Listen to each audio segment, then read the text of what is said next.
And we are live. Welcome everybody to Post Wrestling's WrestleMania post show, night 2. Night two, Chicago Ridge. How is everybody doing? Welcome to our live post show as we recapped the second offering of WrestleMania 36. How are you doing tonight, Way? I'm doing well. Today, Was this a mad dash to go live for you? it was, but that's part of the excitement of live broadcasting. So I'm happy to provide it. Well, that's the joy that we have that we can go live. We're recording remotely, and yet I feel connected to everyone. I had a lot of fun doing last night's show. Looking forward to tonight. We have lots to discuss. I have put out some polls. I am a big fan of polls. Um, if this is any kind of gauge, moments after the Boneyard match, we went on the air, and within about 15 minutes, I had 2,000 votes. Since that Firefly Funhouse match ended, I'm at over 3,000 votes Way. So, granted, this did have that buffer of that marathon main event in between, but nonetheless, I'm sure we will discuss the Firefly Funhouse a lot on tonight's show. But we're gonna run through the card, and then we're gonna open up the Skype lines so you can chime in and give us your thoughts, not just on night two. Do you think after watching it, did two nights work? Did you prefer night one versus night two? And we can also look ahead to what all of this means. What can be learned from this bizarre WrestleMania experiment that they can apply to a regular WrestleMania in the future? Absolutely. And just to clarify, we're not taking calls quite yet, so do not call in just yet. Wait until after the After the review, recap. and then we'll have plenty of time for everybody's calls. But I guess anything to get into before you want to get into the review, John? Well, I'm going to ask you off the top. Do you want to talk about the Edge documentary at all on tonight's show, or do you want to save that? I unfortunately didn't get a chance to watch it yet. Okay, well let's definitely talk about that on Monday. I have watched it. It's fantastic. So if any callers want to talk about it, I'm fine to discuss it. It is among the better documentaries I've ever seen the WWE put out. So I'm not trying to set your expectations very high Way, but I think they'll be met. I can tell they will be. It's a longer one, I know, like an hour It, 15, something like that. yes, and I guess one of the most newsworthy things in it is Edge confirming, the reports that had been out there that there was interest from another wrestling company for him to come and wrestle. That they inquired after seeing him do the spear to Elias at SummerSlam, which was an impromptu spot by Edge, and he, I guess, engaged in it was willing to accept an offer, but told them, and he never names AEW, but I think everyone can put two and two together. Said that once I get this offer, I do have to go to Vince McMahon with it because Vince has always been very good to me. And ultimately, he struck the deal with WWE. But that part that was in the documentary. Very interesting. And I think that coupled with the knowledge that he did that spear without necessarily receiving clearance, I mean, kind of weaves the narrative that he kind of got himself a job.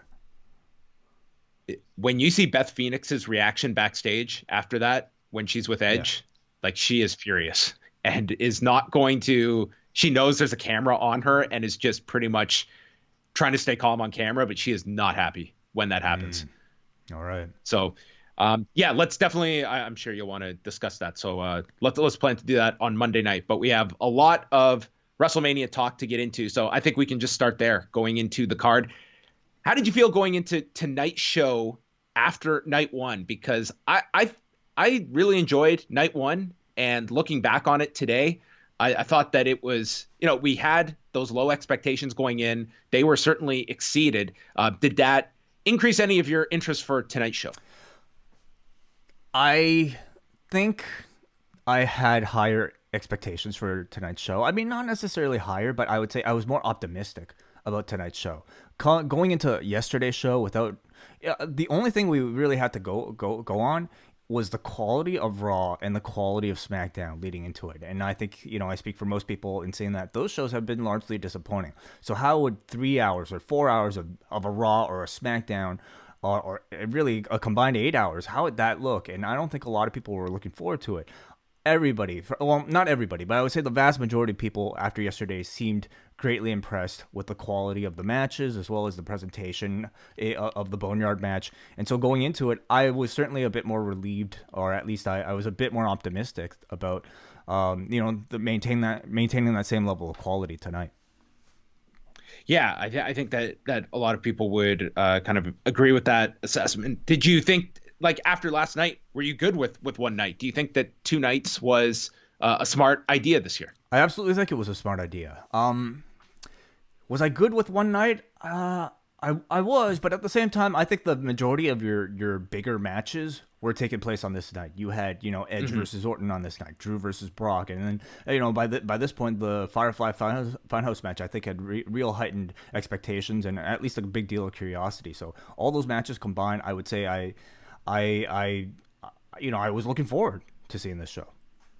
Yeah, I was the same. I was pretty satisfied after last night. Had it just been last night, I think I would have been, okay, this turned out better than I thought. But certainly the most hyped up matches were tonight. Well, I would say Edge and Randy Orton coming into this was the best promoted match of the entire weekend. And I think that's a pretty easy qualifier. So let us get into WrestleMania that started off with the kickoff show with, once again, Corey Graves and Peter Rosenberg teeing things up for us, and not a whole lot to talk about here on the kickoff show beyond the lone match that was Natalya taking on Liv Morgan and Tom Phillips getting solo duty. And this relied on a lot of Natalya kind of playing the older veteran to Liv Morgan and kind of just egging her on. I got a real Mike Bullard feel from The Wrestler out of Natalya. That's exactly going for who I'm sure. Working out with Liv Morgan, aka Billy Robinson. I'm sure that's exactly what they were going for. Yeah. So Natalya is like getting the best of her, saying, "Come on, I want to see what you've got."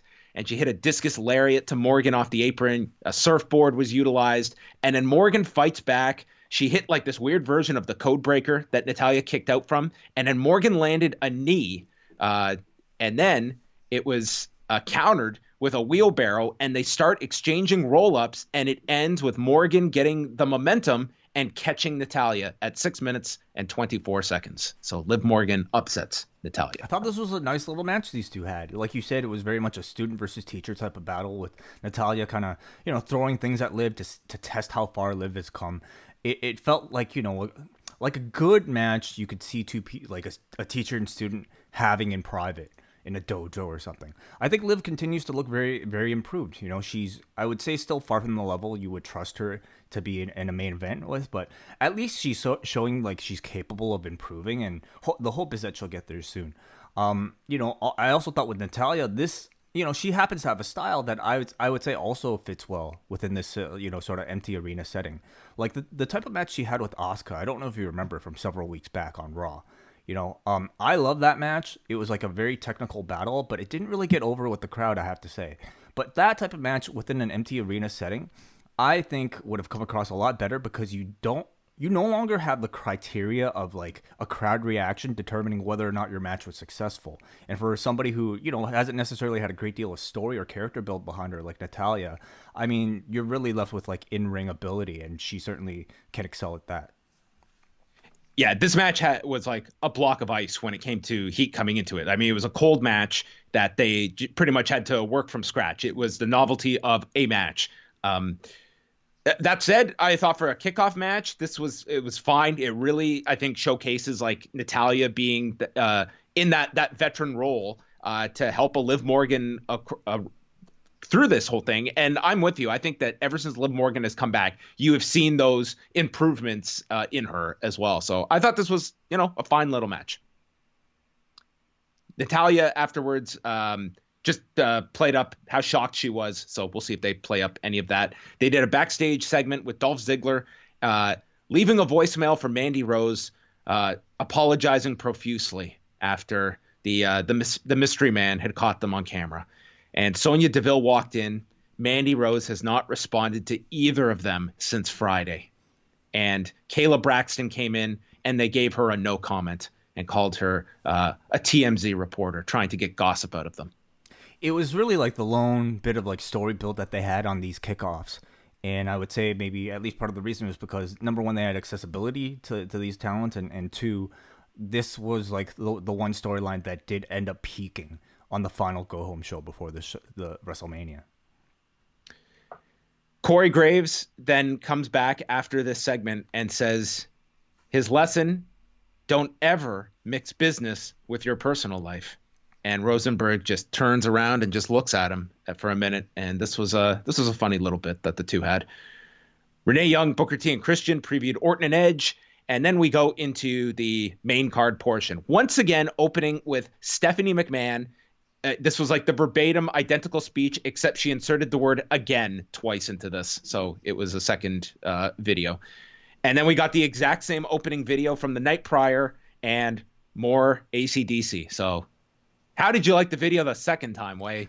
I was surprised that they didn't maybe change something about it. I mean, maybe if they did, I didn't even notice because it felt very much the same with the same sort of Jack Sparrow voice and then the rewinding and all that. Two nights in a row was a little bit much, but obviously when it was conceived, it probably wasn't meant to be two nights.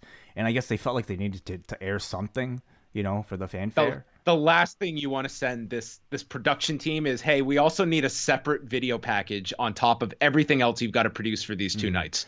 And everything else they're doing. So, I mean, no harm, no foul.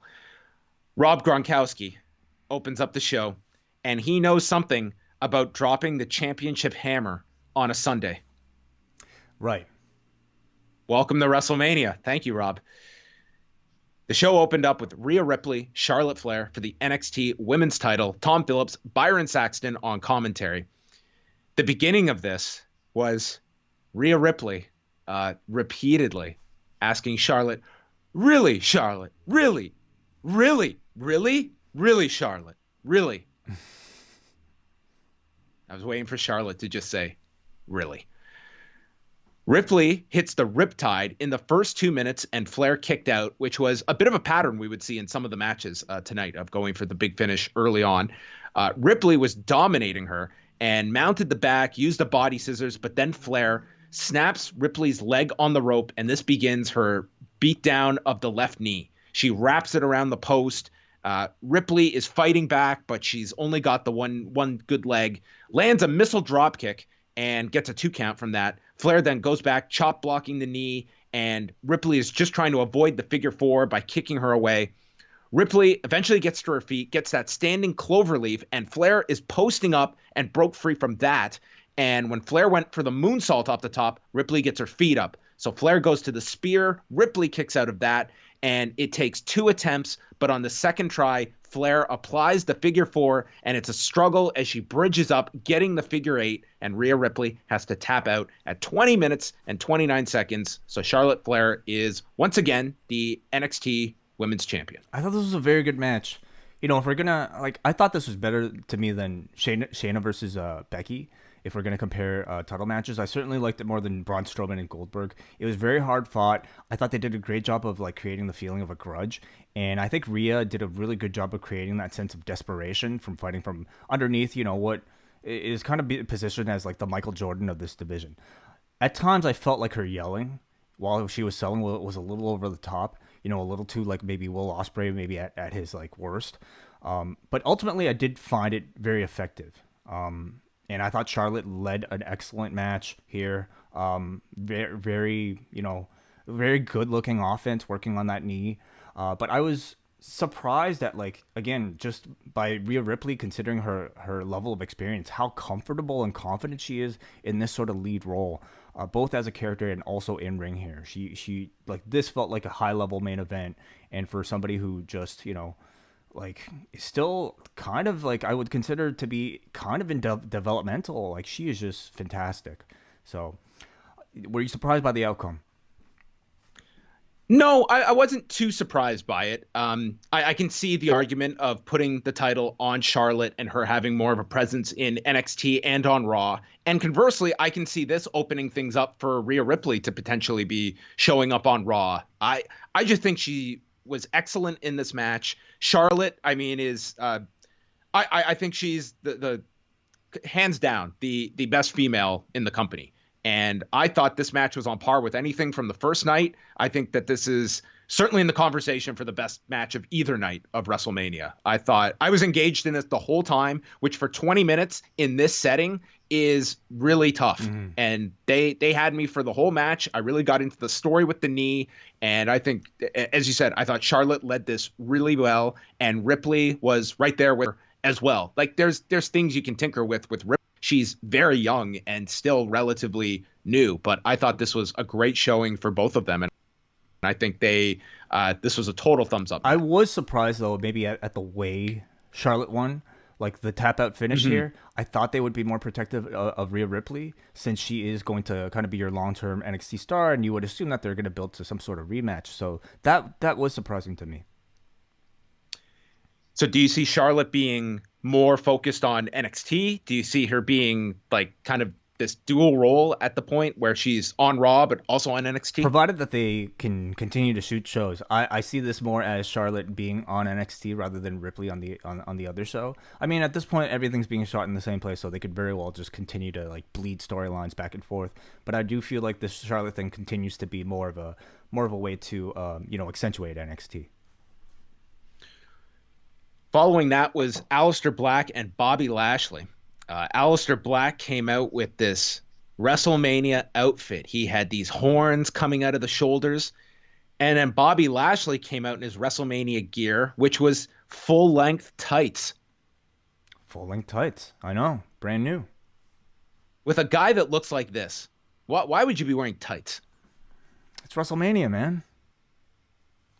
I don't know. These look so generic, these tights. To be honest, he was looking pretty generic anyway. Well, Lana was with him, and she's a brunette now. I would imagine that has to do with the movie role that she had been filming. But she was out there. Early on, Black missed a moonsault off the buckle and took a belly-to-belly on the floor. So it was Lashley in control for a long period of time, and then sets up for the spear and goes into a knee strike from Black. Lashley then gets back into control, and he lifts up Black for that kind of version of the Stormbreaker he does. But Lana yells to beat him with the spear. So Lashley just lets go of him and says, cool, okay, I'll go for the spear. And he runs for the spear and is hit with the Black Mass, and Aleister wins in 7 minutes and 16 seconds. And Bobby does not look too happy with Lana. I thought these two had like pretty good in-ring chemistry, and you combine like Black's agility and his kickboxing background, it matches really well with like Lashley's power and wrestling style. I liked how off the top I had they kind of engaged in this like almost like a shoot style opening here, and I had this like real strange feeling like I was watching some sort of like Japanese shoot wrestling match. Like it felt like it was like Pancrase or something. The quiet audience, the kickboxing stance, and it just tells me like in a different promotion, in a different alternate reality, you could have these two guys in under far different circumstances in a more sports-like presentation, given both of their martial arts backgrounds. But instead we've got. But Bobby Lashley is not presented like that at all. But that could have been a possibility in this match, and so the match to me, the finish especially was very sports entertainment and lame. At this point, it's almost to be expected. But I thought overall the match, though, as far as in-ring chemistry between the two, exceeded my expectations.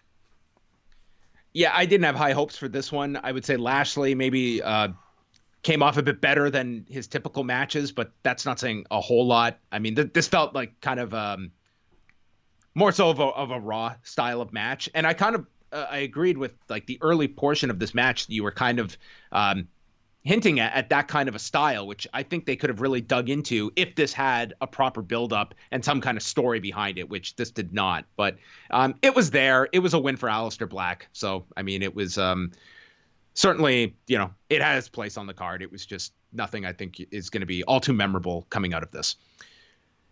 Afterwards, Caleb Braxton spoke with Bayley and Sasha Banks and said that everyone's trying to drive a wedge between them, and brought up all the people on Twitter that hate on them. Bayley just walked out of the scene, and Banks is left with Braxton and is asked how badly she wants to be SmackDown Women's Champion. And she said, we'll have to wait and see till the match, and then gave Kayla a smile and then walked out. So continually teasing that Sasha has ulterior motives with this friendship with Bayley. They ran a promo for Money in the Bank, which they are still advertising for May the 10th, although they are not, they never said Baltimore, which is where it's scheduled to be. They just said Sunday, May 10th on pay-per-view and the WWE Network. So it looks like they're at least advertising that they'll be back on with a big show in a month. We shall see. Can you imagine having multiple Money in the Bank matches back here at the PC in this empty arena? Yeah, at this point I can. Maybe they'll do it in a boneyard. That might be Money in the Boneyard. Wow. Yeah, you just walk around with I don't know, that tractor. The tractor is like you got to cash it in by driving that into the arena. So to be honest though, if they are planning on doing a Money in the Bank, you would expect them to again maybe do a series of bulk shoots kind of like this, right? Just taping on your TV leading up to a pay-per-view at the same time. I would really hope so. If they're able to tape anything this week, which I think is so ridiculous, at the very least, shoot the month and shoot the pay-per-view. But my God, like this roster that just had to do all of this, and you're seeing like they were having to do overnight shoots until like 5 a.m. for this. And now you've got to tell them, A, you've got to travel again, and B, we got to do this all over again for a month this time. It's a hard ask of your company. And I'll say this, like I'm genuinely pretty positive coming out of this WrestleMania, but I can sense a lot of people sort of having their fill now of this setting and wanting a break from empty shows. Like if I was not doing this for a job, I don't know how stoked I'd be on watching Raw tomorrow night. Like I more than got my fill this weekend and could go a while before I'd have to watch another one of these shows. Maybe you don't agree. No. I mean, I don't disagree or agree. Charlie is with Rob Gronkowski and asked him about Mojo Rawley stealing the 24/7 title the night before, and Gronk said he would like to win that title tonight. But before that, we have Dolph Ziggler versus Otis. Sonya Deville came out with Ziggler, but there was no sign, no Tucker. They announced that he was injured during that zigzag spot on the steps from Friday. So that was Tucker's explanation for not being there. And there was also no Mandy Rose, which they would build up to. Ziggler hit the super kick early on Otis, and then Otis came back and sent Ziggler flying into the corner, catapulting him. And then it was all Otis. Otis, JBL said, would be Ivan Putski if Putski had ate Bam Bam Bigelow. So we got a Putski reference on this show. Yes, we have. Yeah, JBL's time frame, Putski, I guess. Yeah, Otis is just dominating Ziggler for like a long time. He goes for the caterpillar when Sonya Deville gets on the apron, and this led to Ziggler kicking Otis low behind the referee's back, and then Mandy's theme plays. She comes out, she attacks Deville, and then runs in, kicks Ziggler with a low blow, uses her arm for the low blow, and this leads to Otis hitting the caterpillar, pins Ziggler at 8 minutes and 10 seconds, and then Mandy hugs Otis, celebrates with him, and he lifts her up, and they have a big kiss. Yes, they did. They did kiss. Yeah. And this was it. Yeah, this was the culmination of a months-long told romantic storyline. I think, you watch this, you have visions of, Macho Man and Liz, Lita, Matt Hardy, kind of like your classic WWE Vince McMahon types of love stories. And you can only imagine what the reception would have been like if this was in front of a stadium crowd. They had a plan, they stuck with it, and, unfortunately, here we are, same story, same culmination, but without a crowd. This would have been one of the biggest pops of the night. I think so too. Yeah, but it's kind of what they were up against, and I think we can commend them for sticking to it and finishing it. The match was fine, nothing particularly good or bad. It did the trick to set up the culmination here, and I would say by the end of it, this has been a breakthrough role for Otis. To a lesser extent, I would say Mandy, who really hasn't been given too much to do except be an object of affection. But it does look like if they have the chance, they will continue this story. Yeah. I didn't get into the match all that much. I think this was all about the post match. It was a lot of Otis on offense, but for this match, it was probably best that Ziggler be the one just bumping around for Otis rather than vice versa. That would have been even more awkward. This was all about the story, and they paid that off at the end, and that's what everyone's going to remember from this story. And now you have to kind of follow it because now Otis has got the girl, and where do you go from there at this point? And we still don't have like really an explanation about like why Sonya did what she did. Well, it makes sense. Like Mandy and Sonya can feud coming out of this, and that can maybe be what it sets up the feud. Is we get kind of Sonya's rationale for all of this, but for Otis, it's kind of just, I guess he's got like Mandy in his corner now. Does she like manage heavy machinery because she has like breakout potential as a great personality, but I don't know if like as the manager of heavy machinery, like what's the length that you can go to with that. So we'll see what happens with this. This was all about the chase, but now you have arrived at this destination. Where do you go with it at this point? Mm-hmm. Randy Orton and Edge, last man standing match. Were you surprised at all about the positioning? I think given what was to come, not really. Felt like a good time to put it. Well, this was Edge's first singles match since 2011. He comes out and he just stormed out, came right to the ring, and then he's awaiting Randy Orton. And Randy's music plays, and Edge is waiting and waiting. And then, disguised as a camera operator, Randy Orton runs in. He's got pants and overalls on or whatever, and is all covered up, and hits Edge with the RKO, revealing that it's him. And the referee checks on Edge, and he rings the bell to start the match, and Edge gets hit with another RKO. And Edge is getting to his feet, struggling on the floor when Orton attacks him with the camera. And one of my favorite parts early on is where they go over the barricade and they cut to the abandoned camera on the floor. So you get the angle of it from the floor as they fight off. I thought that was like a cool little edit that they had in here. And then we went on all-day tour of the WWE Performance Center. If you didn't get enough during the Ciampa Gargano brawl, this was us going to every room. This felt like I was playing Doom or something, and I was just going from level to level of the WWE Performance Center. Sure, Doom would be a good word.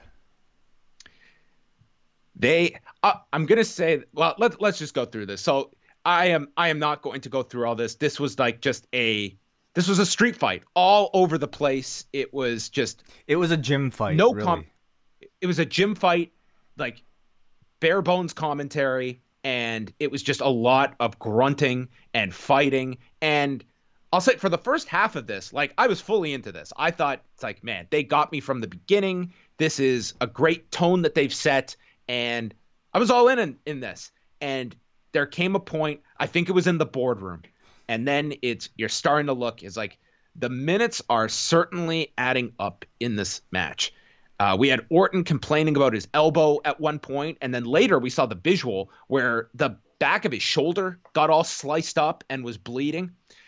They just went through all these. They fought by the gym equipment and came up with like some like Edge going up the pull-up bars and launching himself into a seated senton to Randy on a chair. We went into the production area, then into the boardroom. And this boardroom has to be the only one where it's got a chain link fence over top of it. So Randy was on the table, and Edge launched himself, hooking onto the chain link fence, and then dropped an elbow onto this table that nothing was breaking this table. It was like he was Spider-Man here. I'm assuming this was some sort of like cable truss or something like that. But I thought it was really cool. It must be.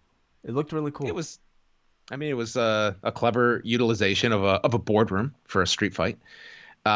Orton then got set up on a table, and Edge climbed onto this structure and came off with an elbow drop, breaking this table. Orton eventually got to his feet. Next, we move on to the pickup truck. And by this point, like we're closing in on like a half hour at this point. Orton hit a draping DDT off the roof of the truck into the back of it, and Edge recovers. He gets onto a production truck next to it. Orton joins him, and Orton sets up for the punt kick and gets stopped with a spear. Both men get to their feet. Edge goes for another spear, but he's caught with the RKO. And Orton brings up 2 chairs onto the production truck, and he's saying, "This is it. It's time for you to go back home to your girls." And Orton lifts the chair, and Edge applies the arm triangle that he had used on television with MVP and is trying to apply it. And it looked like he was right about to lose his grip when he just let go, and Orton just sold that he was unconscious. And Edge stops the referee from counting. Instead, with Orton out cold, laying on one of the chairs, Edge takes the other chair and he's getting emotional. He is like breaking down at what he is about to do. He's pretty much got to pretty much put Old Yeller to sleep here. And he lifts up the chair and delivers the one-man concerto to Orton as the referee counts 10, ending this match at 36 minutes and 41 seconds, which, if my stats are correct, would make this the second longest match in the history of WrestleMania. Oh, wow. Outside of Brett and Shawn, of course, being the longest. Wow. That is a very interesting stat. So, before everything, like, this was the match that I would say a vast majority of people were looking forward to the most on this show. It had by far the best build, and that's not even including, this Untold that or 24 that they shot with Edge. Oh, dude, it was so good. If you watch this, like, had this been, this was like the ultimate. Like, we talk about the Drew McIntyre thing that should have aired. My God, this would have been amazing on TV. Like, this documentary was phenomenal. So it only makes sense that they would try really hard to create like an epic, match that would live up to those very high expectations. And, doing so, I think, to what they felt was probably giving themselves an advantage by getting outside of the handicap of the empty arena. So it made total sense why they would do it. I think positives out of the way. I think we all appreciate how this might have broken up the monotony of the matches all taking place within that arena. And what? On paper, this was a smart call. Yeah, and like a last man standing match is typically a match that kind of like you kind of ignore a crowd anyway. So I could see why it would work, but it ultimately just became like a long backstage WWE plunder match. And, you add that last man standing stipulation to it, coupled with just like the kind of awkwardness of having to have a wrestling match in like non-wrestling environments. It resulted in just a lot of brawling, a lot of slamming each other onto random objects. And then it just like basically didn't allow for any sort of like, meaningful peak or valley or even progression other than your big memorable spots. So I would say it was a match for 36 minutes that lacked the ability to increase or decrease pace. It was just kind of one steady thing of hitting each other on this object and hitting somebody else on another object. That's not to take away from the very impressive spots that I thought Edge and Orton crafted, particularly Edge, diving off of a bunch of shit. Like, he took a lot of risk here. And I ultimately feel like the match would have been better had they shaved it off and really condensed it to just some of those very impressive spots. I also don't think they really considered, at least for me speaking, John, how sensitive viewers might have been at this point seeing two dudes sweating and spitting all throughout this entire building. Like, I've actually been quite amazed at how I've been able to relax my concerns about the well-being of these performers throughout these two nights. But this match, like seeing these two not only spit and sweat all over each other, but basically bringing their fluids into every other room in this facility. Like, there was just scenes where Orton just had like shit falling out of his face that just under normal circumstances would have probably been a hazard anyway, but especially in this time, knowing the circumstances.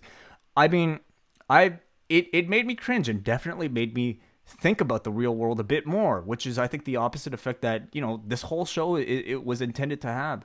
So for me, it detracted from whatever story they're trying to tell. So by the time Edge got to his point, like, doing all the big facial expressions before that final concerto, I kind of just found myself ready for the match to end. And that I'm as disappointed by in saying that as the performers must be if they hear criticism like that. Yeah, I mean, first of all, Edge coming back, like, physically he looked great. Mm-hmm. I mean, this guy went almost 40 minutes here, and I'd say, like, from an actual ability standpoint, I mean, it's really incredible when you look at this 46-year-old that came back and did this level of physicality. This was not something where, he cut corners or anything like that. So I think that's to be applauded.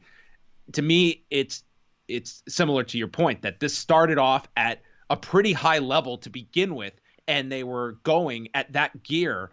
And at some time, even if the performers are not going to burn out at that gear, the audience might. And that to me came around 18 minutes into this, and that was the halfway point of the match, and it just kept going. And this was really like an updated Boiler Room Brawl kind of match where you had no atmosphere for it beyond the two guys and their selling and going into these different visual locations to just change things up.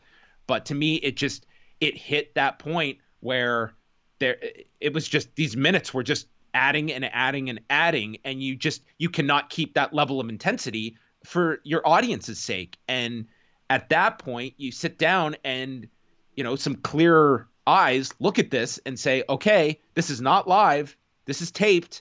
Does this match work in this presentation? And I don't know if the idea was, well, how do we take out this guy who just has had all of this neck fusion surgery? He's come back. Look at all that he did physically, and we're going to edit that stuff out of the match. I don't know, but this match would have been much better served closer to 20 minutes than 36. Agreed.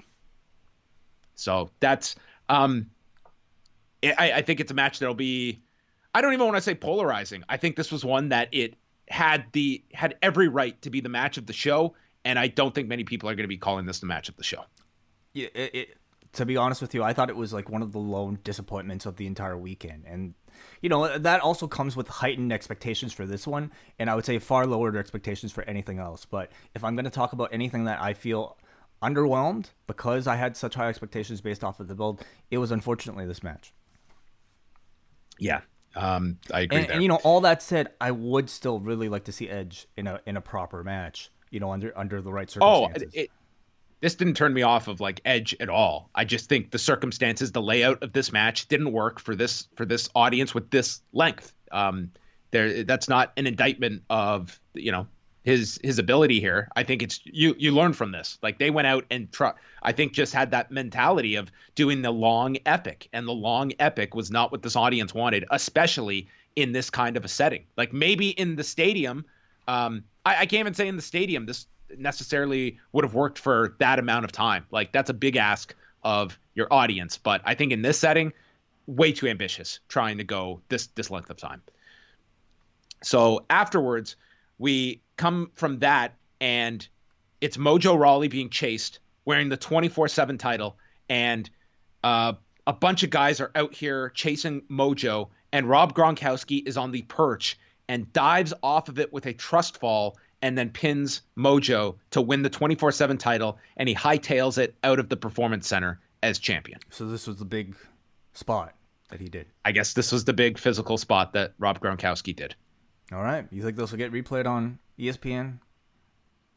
I hope they had a better angle of it, because I didn't think it was shot all that well. Like it was kind of hard you didn't even see like a zoomed out shot to really emphasize the height he was coming off of. It was like the camera angle was like from the floor, and you see all these bodies blocking the jump. I didn't even think it was done all that well, that you don't even really appreciate the jump that this guy did. It must have been the best angle, if that's the one they went with. I just thought, like, compare this to like Kevin Owens one, like that visual. And granted, he's not coming from the same height, but to me, I think if you were out of the room or just blinked, you might have not even noticed this dive. It wasn't anything memorable to me. Me neither. But they put the title on Gronkowski, and you can do. I mean, I would say that it could be he goes and he can lose this title to all these celebrities and stuff, but I don't know how much interaction there's going to be over the next little while of who he could even lose this title to. The Street Profits against Angel Garza and Austin Theory. This was for the Raw tag titles, and they kept this one short. Zelina Vega was out with Garza and Theory, and Dawkins gets thrown to the floor where Garza super kicks him behind the referee's back, and Ford eventually receives the tag, fires up on Garza, hit a Tope Con Hero onto Theory and his partner, and this was followed by Garza with a top rope moonsault to all three on the floor, and then a Cabrata back in the ring.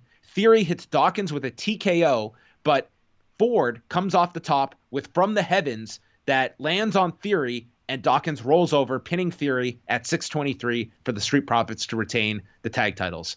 I thought that this was a tough spot following what we just recapped with the Last Man Standing match, but I was glad they kept this one short, and I thought Angel Garza looked really good in this of the four. I actually feel like this was a really good palate cleanser after seeing, two dudes just kind of meander backstage without doing any real wrestling moves.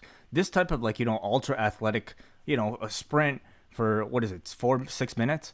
Of just guys flying and doing really impressive physical moves, to me was like a great palate cleanser that I actually preferred over the last match. And I was probably more as surprised as anybody to be able to say something like that.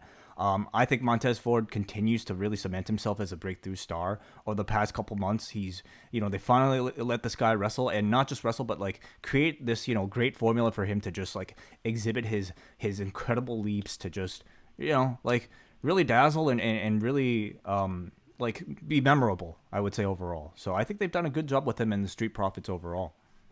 Yeah, and I think this is the kind of length you want to see the Street Profits at. Sometimes they get put on Raw and they're doing those 2+ segment matches and they're long. This was just quick, and I think coming off that's what you wanted, because I think people were kind of a bit restless, to say the least, after the prior match.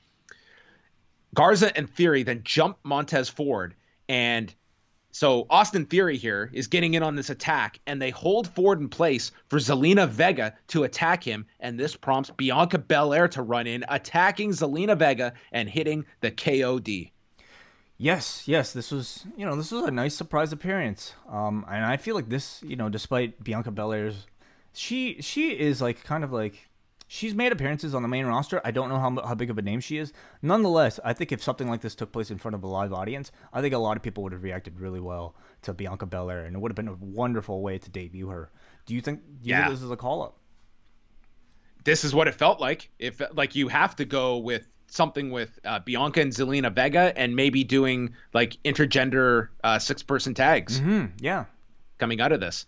Yeah. I think this would have been the kind of spot you do for Raw the night after, right, instead of WrestleMania in front of the audience. Mm-hmm. But I mean, it doesn't matter at all here. But yeah, I think you have to go ahead with these matches now. And we could be in a situation now where Garza, Austin Theory, and Bianca Belair are now on Raw. That's what it feels like. Yeah. I mean, you would assume that do they live in Florida? Bianca? Yes. Yeah. So there you go. So I know you were very worried when Rob Gronkowski took off, because everyone was probably thinking, well, who's going to host the rest of this show? It's not over yet. Well, fear not. Titus O'Neil is here and announced that he is here to host the show while Gronkowski has gone with the 24/7 title. So thankfully, Titus is here to the rescue. You and I both know, and I think the world knows, that this guy was here for one reason, and he would serve his purpose later on. Well, we will get there. Before that, the elimination match for the SmackDown Women's title. Bayley, Sasha Banks, Lacey Evans, Naomi, and Tamina. The 4 women gang up on Tamina at the beginning of this, and she just powers all of them off, and they kind of got rid of Tamina, and then this broke up into a tag match. Bayley and Banks are working together, and then we had the reunion of Team Bad with Tamina, Banks, and Naomi doing the unity sign, which I was kind of glad they did this on SmackDown on Friday, because even watching this, I think you needed Michael Cole to actually remind people of Team Bad. I don't think Michael Cole himself remembered, because throughout these episodes, you can kind of clearly hear when there's a difference in tone of voice and even sound quality. Yeah. So to clearly indicate that, these are probably pickups that were added in after the fact. And one of the more noticeable areas was certainly here with this Team Bad reunion, when they, when they actually got together and were teasing the reunion. Cole, under the live voice, just saw it as, 3 participants coming together, staring each other down. And then it kind of cuts to a different sound quality, where it's essentially Cole reading off of the Team Bad Wikipedia page, reminding us of this was a big portion of the women's revolution earlier in the day. It sounded so out of place. And I give him credit for, certainly drawing attention to something that happened in the past, but nobody remembers Team Bad. No, like when they do the unity thing, it would have clicked with me. But the three of them just standing there, that's not registering for me immediately either. So I'm not going to be too judgmental either. But they did that spot, and then immediately Tamina super kicks Sasha. So short-lived reunion. Banks, all of them took their turns with Tamina here, beginning with Sasha hitting a 619. Bayley came off the top with an elbow. Banks with the frog splash. Evans with the moonsault, and then finally Naomi with the split-legged moonsault, and they all just jumped on top of Tamina for the It was a elimination. good elimination. Yeah. They tried to make Tamina like the big monster of the Mhm. five. Bayley and Banks then just double team Naomi in the corner. Naomi tries to fight back, and she applies that crucifix style submission onto Banks, but Bayley broke it up. And then the Banks statement is applied to Naomi, and Naomi taps out. Evans is hurt on the floor. She struggles back in, and Bayley and Banks, it's 2-on-1. Bayley goes for a running knee in the corner, misses Lacey, and she drills Sasha by mistake. So Bayley is dealing with Evans, and then Banks returns, grabs Bayley, and she's all upset that she hit her with the knee. So Bayley shoves Banks away as Lacey charges at her with the woman's right, doesn't connect with Bayley, turns her hips, and she nails Sasha with the woman's right. And as Evans goes to pin Sasha, Bayley just sits there and watches as Banks is eliminated. Yeah. A lot of we know ultimately this was to build somehow to Bayley versus Sasha, and I thought this was a pretty clever way of getting there. They were dropping in like a bunch of story stuff here for Bayley and Banks, which is the obvious spotlight that the women's division will have. So Evans is left with Bayley, and Bayley attacks her shoulder, runs it into the post. She ties the right hand to the turnbuckle so she can't deliver the woman's right. But Evans is able to untie herself without too much difficulty. And she gets onto the turnbuckle. This is after knocking down Bayley. She is like in slow motion delivering a salute, and then the twisting moonsault. It's like, man, this is like really over the top here if this is how she's going to win. But Bayley kicks out from the moonsault, and as Evans is teasing the woman's right, Sasha returns, hits Lacey with the backstabber, and Bayley hits her one percenter and pins Lacey Evans at 19 minutes and 16 seconds to retain the women's title. I enjoyed this match. Like, I thought it exceeded my expectations again. And I thought one of the strengths of it was the fact that you had what was on paper, I would say, a pretty chaotic, random, collection of available women on SmackDown. You even had to pull from like your, unused, rarely used pile in somebody like Tamina to drag him out in order to fulfill a number here. So from the start, I was expecting nothing from this, but the fact that I would say from the get-go there were clear chapters in this elimination match, and I would say all of them were pretty engaging. I thought was a real credit to this match. Like from the point when there was five, they found a solution to kind of weave us through that chaos by pairing the heels together, pairing the baby faces together, while leaving Tamina sort of as like the lone, Nia Jax monster type that both teams had to kind of struggle against. And then they got down to four, and then you had the two baby faces and heels going against each other. Then it got down to three, and then you kind of put the spotlight now at this point on Lacey Evans, who kind of had to outsmart the heel team in Bayley and Sasha, all the while with the end goal of building towards Sasha versus Bayley, which I think they did a pretty amicable job of doing. And I was impressed here with, like, I don't know if it was, again, like maybe the fact that this was an edited show, or the fact that we hadn't seen her in quite a while, but I was impressed with Lacey Evans here. Save for that moonsault, maybe that still looked a little bit rough on Bayley, unfortunately. But she has clearly made improvements. Naomi has clearly made very noticeable improvements, and ultimately, I felt like they were successful in building to Sasha and Bayley, as well as giving a spotlight to some of those unknown talents too. I thought they over delivered for what they had. This was really long this late in the show, but I thought that it was it was a good match. I won't go great, but I thought that this was better than I was anticipating to at least keep people's attention, and in a tough spot this late in the show, going 20 minutes. So yeah, and you have a lot of stories that you can capitalize coming out of this. The main one being Bayley and Sasha Banks, and having that kind of intrigue of where this goes. So then it's time for the Firefly Fun House, which I swear on Saturday they had the graphic and it just said Funhouse match. We were back to Firefly Funhouse match tonight. But anyway, the Firefly might have made all the difference in the world to this. John Cena comes out inside the Performance Center. And you're wondering, what is this going to be? And then the video cuts and we are just into the Funhouse portion of this. We're getting like warped clips of Vince McMahon and Gene Okerlund from old WrestleManias, and then it transitions to Bray inside of the Firefly Funhouse. And Bray says that John Cena is about to face his most dangerous opponent, yourself. And Cena then appears on the Firefly Funhouse set.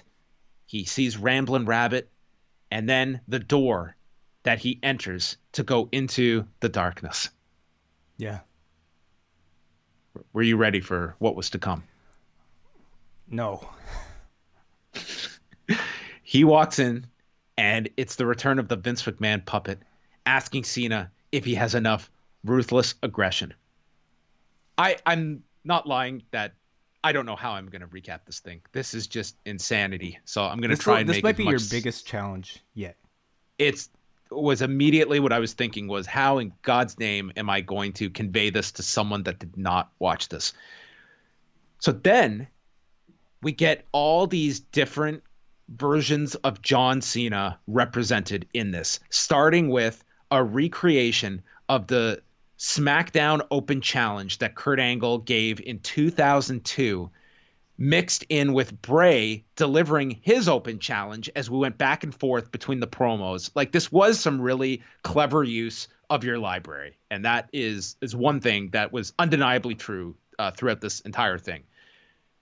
John Cena, modern day John Cena, walks out in his goofball trunks and matching boots right out of 2002. This is the most ridiculous visual that I would see for the next 30 seconds. These were John Cena's debut shorts. This was exactly the outfit that he came out in 2002 in the Open Challenge against Kurt Angle. And this dude is like just as jacked as he was 18 years ago. Yes. So everybody, from the get-go, like when Bray says your biggest challenge is yourself, from this moment on, I was fucking in, okay? Because I knew we were going to be in for a psychological war where John Cena has to basically relive his entire career. And they got the man to actually dress up and play all those parts, starting with this ruthless aggression John Cena. I honestly believe that John Cena is the Will Ferrell of Anchorman character. Like, you put anything on this dude's teleprompter, he's reading it. You throw any idea at this dude, he's doing it. I don't completely agree with that, because I feel like he would tell you if something didn't feel like it would be good. I think at this point in his career, the man is willing to take risks. He's willing to do something that's very unusual. We saw it with like the United States Open Challenge. We saw it with the whole Undertaker, weird type of build that the guy had at a couple WrestleManias ago. This was something different. And I think at this point in his career, he's into promoting the new stars as well as trying something new. And this was something new. This was something new. So he comes out, and Bray calls this embarrassing and said this was Cena's biggest failure, and brings up how Cena almost got fired at this point in his career. From there, the Saturday night's main event theme begins. He also like at one point was teasing him by singing Nikki Bella's theme. I didn't even catch that part. Was that at this point in the 2002 era? Yes. As he was dodging his ruthless aggression slaps. Because everybody, the idea is that Bray Wyatt has basically forced John Cena's mind to replay his career and the most significant moments in his life. Except Bray at this point was basically dodging everything and just kind of like almost embarrassing him, making fun of him. Yeah, mind games. Like, I mean, the best use of the word is this match. So we hear obsession. We hear obsession, And we're right back to like the old school, like green screen promos where Bray's behind the big blue steel cage set and is like, this is more like Southpaw regional wrestling where he's cutting like the over the top promo before Johnny Largemeat enters carrying barbells and does his own promo and then lifts these barbells in succession till his arms are blowing out. Dumbbells. Regardless. That was definitely the term I was thinking at this point in time. So he gasses out his arms, and he can't attack Bray because his arms are blown out. Yeah, yeah. Like in the timeline, I guess. Like, did you make sense of this? How we went from maybe 2002 Ruthless Aggression to like Saturday Night's Main Event?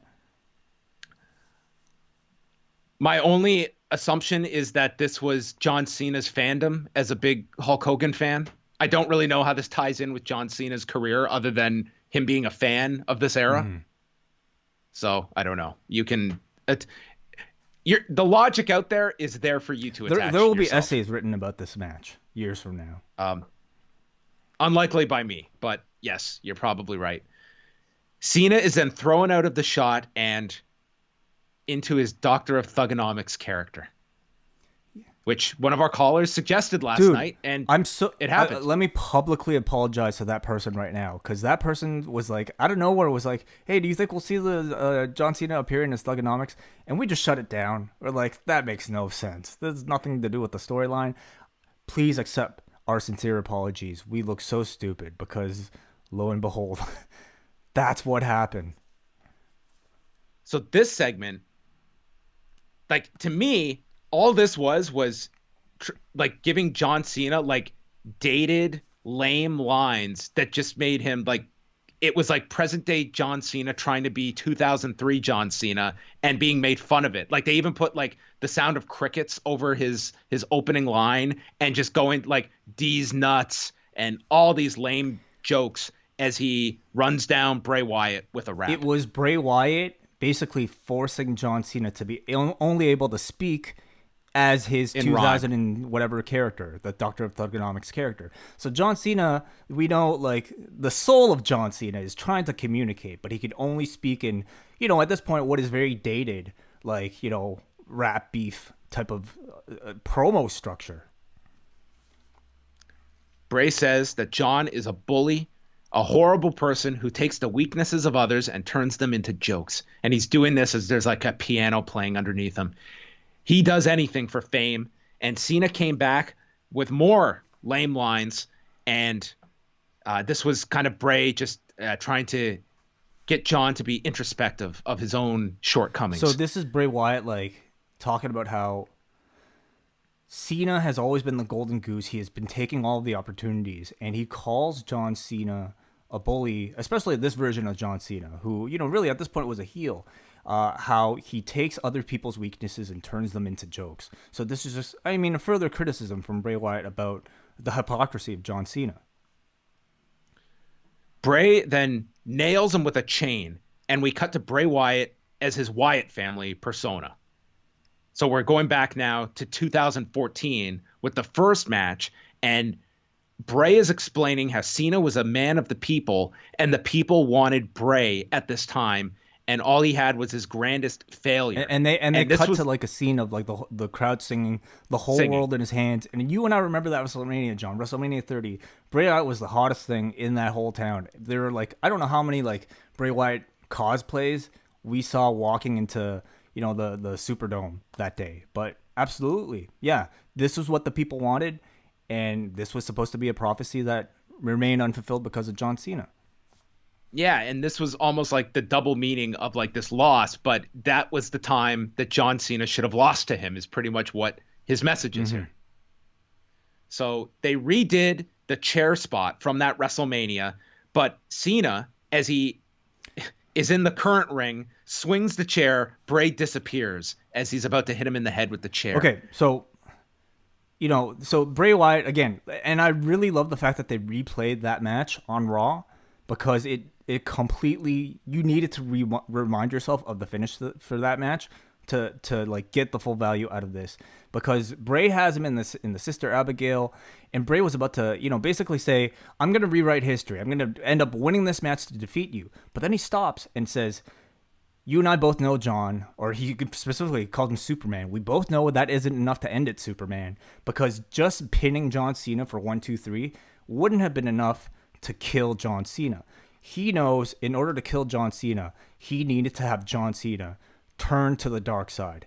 And what did John Cena end up not doing in that particular match? He did not swing the chair. So he puts the chair back into John Cena's hand, now really to rewrite history, to get John Cena to turn to the dark side by swinging the chair.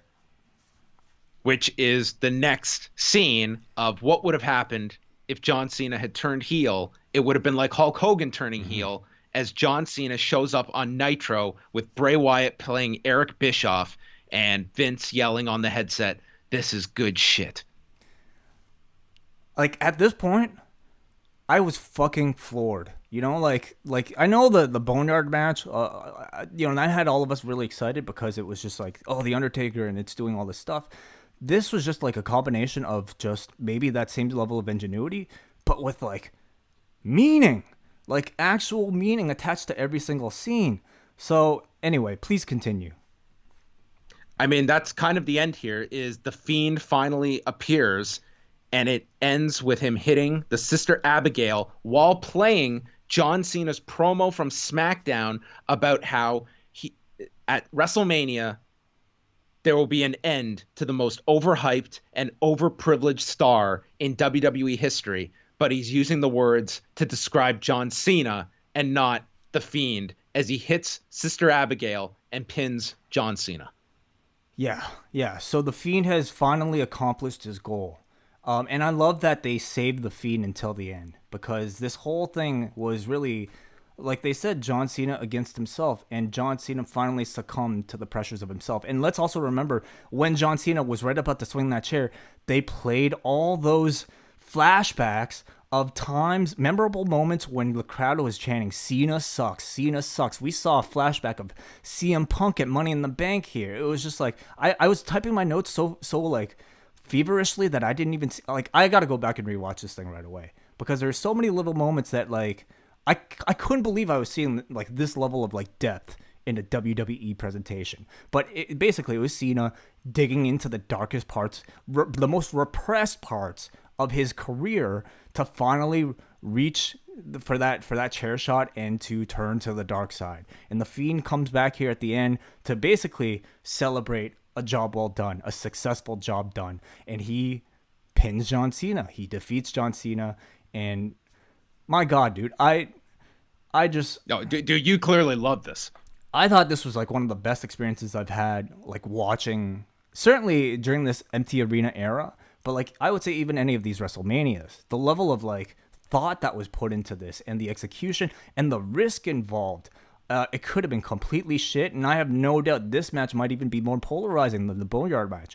But if it hits you, if you're somebody who followed the entire careers of John Cena and, this thing with Bray Wyatt, and if you were following beat by beat the meaning that the guy was trying to put out here, dude, I mean, I loved this match. I thought it was fantastic. I think that this was incredibly in depth, and I'm curious to see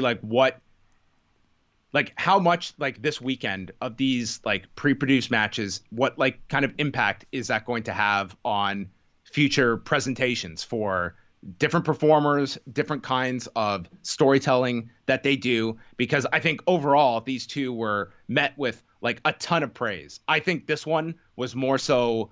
I think there was a lot more back and forth of how people. I did not hate this, but I did not love this either. I love this. I love this more than the Boneyard match. Like I said, I like this more than the Final Deletion, dude. Because not only did it play with like the fun, nostalgic things that we typically see in those things, the wackiness of it. Again, this had way more meaning, way more deeper meaning attached to it than any of those.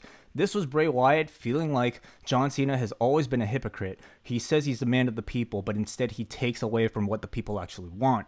And that was Bray Wyatt, 6 years ago. And the whole thing was like a psychological game. But wait a minute. What did he take away from people in 2014? Bray Wyatt being the next guy. So he did not voluntarily lose a match. Like that's where this breaks down for me within the show. His sin is that he won a pro wrestling match.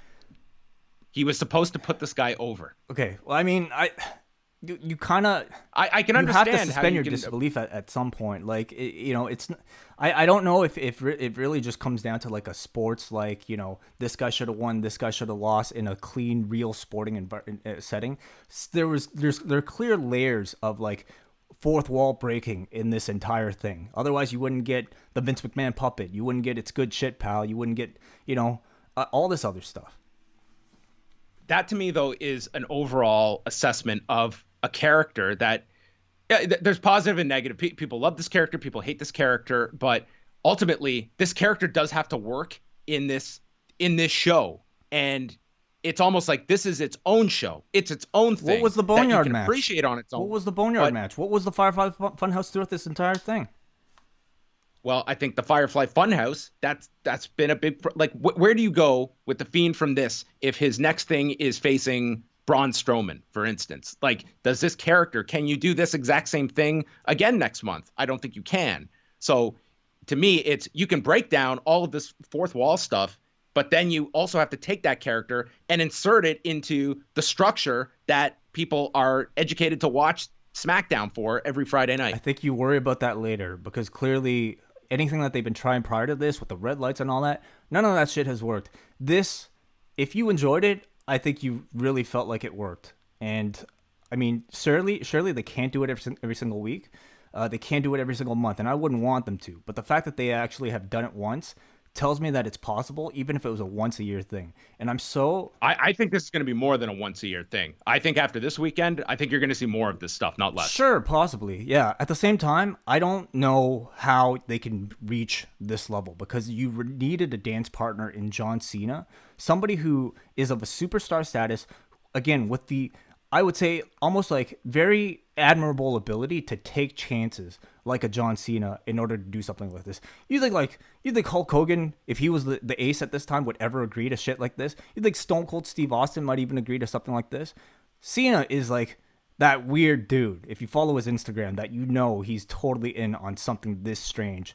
And ultimately, like, it worked because he was into it. So I don't know if this would be successful with, Braun Strowman or anybody else. Would you be comfortable putting like a current babyface into the, like Roman Reigns, for instance? Could this work with a Roman Reigns? And would you be doing damage to that character being in this? I think you could play with Roman Reigns. Again, like, I think part of what made this work was the fact that you had so many, like, real life story elements attached to it. And, in this case, it was the fans turning on John Cena and Cena constantly repressing those feelings of retaliation. That's been his career MO.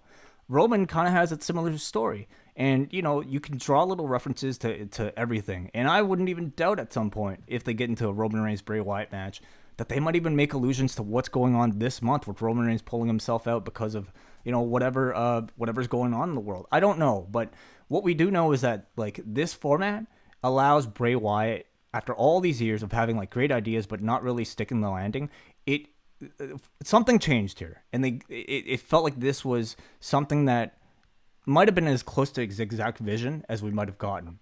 So, yeah, I don't know. The sky's the limit.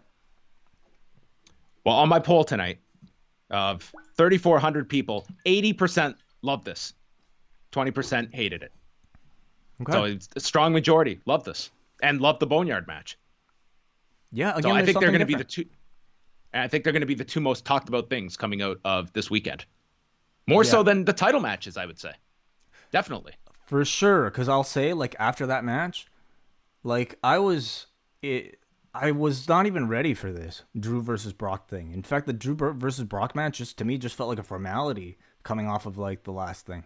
Like, they crowned two new champions, and to me, both nights they were secondary to these presentations, which I think it was just, they were so different that you had some kind of opinion on it, but it was like the dominant, like, I'm sure when we go to people and take calls, this will be the first thing they want to talk about, just like it was the Boneyard match. The key thing, though, is that these weren't just different. They weren't just good because they were different. They were good because there was thought put into it, especially with this Firefly Funhouse one. I think the Edge Orton match was different. You know, like a 36-minute last man standing match in a gym. That's really different. But it wasn't good in execution. After the Firefly Funhouse, we cut to Titus O'Neil, who I got, definitely earned a WrestleMania payoff. Sorry, what? Titus O'Neil. I think Oh, he earned his WrestleMania payoff just with this reaction. Yeah, he was very funny. And from there, we go to Brock Lesnar and Drew McIntyre for the WWE title. And this was, kind of very, very similar to Goldberg and Braun Strowman from the night prior. McIntyre comes out of the gate with the Claymore in the first 20 seconds, and Lesnar kicks out. He sets up for another one, but Lesnar avoids it and hits him with a bunch of German suplexes, hits the F5, Drew kicks out at 1. He hits another F5, Drew kicks out at 2. He hits a third one, and Drew kicks out. Heyman just yells, he's good, but just keep hitting him with them all night long. So he goes for a fourth F5. Drew avoids it, lands the Claymore, comes out of the corner. Third Claymore, fourth Claymore, and pins Brock in 4 minutes and 28 seconds. And we go off the air. Drew hoisting up the WWE Championship. It was the same match, right? It was last night. It was 2 minutes longer. Okay. Yeah, honestly, like, I couldn't help but feel like this match, in comparison to the highlights of this weekend, was just so predictable and formulaic. You know, like, it was like four spears and 4 power slams, and this was 3 F5s, the fourth gets thwarted, and 4 Claymores. Like, it was pretty much the identical layout in pretty much. Of any Brock Lesnar or Goldberg match, let's be honest. Like, they kind of struck gold with the two guys when they had them together. They figured out this formula that worked really well in front of the crowd. But we're in an era right now, for better or worse, given the modern limitations, where I think we have to celebrate creativity. And there was a clear lack of creativity in both the Strowman match and also this one. And I'm more disappointed in this one, given how much time they spent on it with story, how much more time they had with the match itself. But, they chose to do the same match that they would have probably done at WrestleMania if it was in front of a stadium anyway. And at this point, it was just like predictable and old hat. And I don't even think about this afterwards. I was let down because I think that these two could have had a really good match together, and maybe following the Firefly Funhouse, that would have been really hard to follow. But I thought, like, I was looking forward to this just like as a match. And I think it didn't have to go 36 minutes, but I think it could have gone 15 to 16. And yeah, it was just, to me, it was just so carbon copy to the night prior. I'm glad Drew went over. It would have been my call for him to win as well. So that was it. I don't know if it's going to be all that memorable of a main event to WrestleMania, but that capped things off. It also goes to a larger question that as you're doing these styles of thing, like we talked about the Boneyard match, what could have followed that? Like, when you're doing these things, like, can you follow that with a normal wrestling match afterwards? I think you really are taking people's mind completely out of pro wrestling at that point, and then trying to bring them back to it with a match afterward. It's a valid question. Certainly I think on the first night they definitely made the right call putting the Boneyard match last. And I think seeing the results of tonight, I think the clear right choice might have been to put the Firefly Funhouse at the end. But it's really difficult. I think we're in pretty uncharted territory as far as, wrestling presentation goes. And I feel like this will be a bit of a weird learning experience about what elements they can now play with and what they could do, not just to resume these empty arena shows, but to, carry forward once we get back to stadium wrestling. And balancing as well, like what your audience wants most of. Like, when we look at, different, like, imagine different wrestling companies trying this, for instance. Like, this would not fly everywhere. Some places would absolutely embrace it, but this weekend in particular, there's also a novelty to this. The next time around, you have heightened expectations. You take out the novelty factor. Are enough people going to want this and be satisfied with this? I mean, that's a question as well. I 1000% believe we're going to see this revisited, because I think you have to look at this as it's largely been met by positivity. Your thoughts overall on night 2 and maybe the whole experience of the weekend? I am definitely open to the idea of them splitting up the shows both nights, provided they are these length. I think that the length of each night was way better than sitting through a 6 to 7 hour WrestleMania. I think it also helps that when you build up these matches, like I know it's kind of silly to say when we're talking about the 36-minute match tonight, but how many programs that get built up for WrestleMania and then they get like 5 minutes, and they so often we see so many get shortchanged on time. I think you split them up into 2 nights. You can avoid that problem a lot. But you also have to have the right main events for both nights, which with 2 shows, knowing that you're doing this, you should be able to build that up in advance. Yeah. So I think that it's definitely something that you can explore, how that changes the WrestleMania schedule. Maybe TakeOver becomes Thursday night and the Hall of Fame gets moved to another weekend in the year. That would be my call. But to me, if you want to do Saturday, Sunday, you can certainly entertain that idea. For this particular weekend, I think I came away enjoying night 1 more than night 2. And I think that, ultimately, I think people came away pretty satisfied with these 2 shows overall, though. I think expectations were very low going in. I think the talent worked extremely hard on these shows in these circumstances, and I think they get a lot of applause from people for that. But I think that you got 2 pretty positively reviewed shows overall. Yes, I agree. And I'm really quite astonished at the end of this weekend that we are talking about these WrestleManias as if, I would say, on a more positive level than I would say most WrestleManias, especially as of late. And I think a big part of that is due to the length. The difference between, an 8-hour, 7-hour night versus 2 3.5-hour nights, I think is massive. And I think it's a lesson they should take whether or not you do 2 nights. Whether or not you do 2 nights, I don't really care, but make one of those nights more manageable for your audience. Top it out at 4.5. That's plenty. 5 it might even be too much. 4.5, let everybody go home happy. It makes wrestling just a more enjoyable thing. But secondly, I really felt like the match quality, I was going into this weekend not expecting a whole lot given what we saw on Raw and SmackDown, but I found myself like focused on like a lot of these even empty arena matches. And I don't know if it was, again, maybe a combination of some editing involved or maybe more thought put into the matches themselves, more meaning in the outcomes of the matches. But I was pleasantly surprised by, I think, my engagement in just the straight up wrestling matches. And that's not even talking about like, the new like cinematic style wrestling things that they've been hitting home runs with, I think at this point. We can call it that. So overall, like I'm way more positive on this experience than I ever thought I would be. Yeah, I would say that I hope from this period, like the promos that they used in the lead up to this, I hope that's something that they can in some way incorporate when they go back to arenas, because I think that there's certainly something to be learned in that sense. And to me, like I'm much more stronger in terms of the Boneyard match, that here is something where it can prolong, a very popular character in the WWE. And beyond that, I mean, when we look at the influence of other promotions that have tried this, whether it be Lucha Underground with Matt Hardy, a byproduct of this is the ability to extend some people's careers without having to do physical in-ring matches. Like there's still a physicality attached to these, but it's greatly reduced and can be in a controlled environment with the benefit of editing.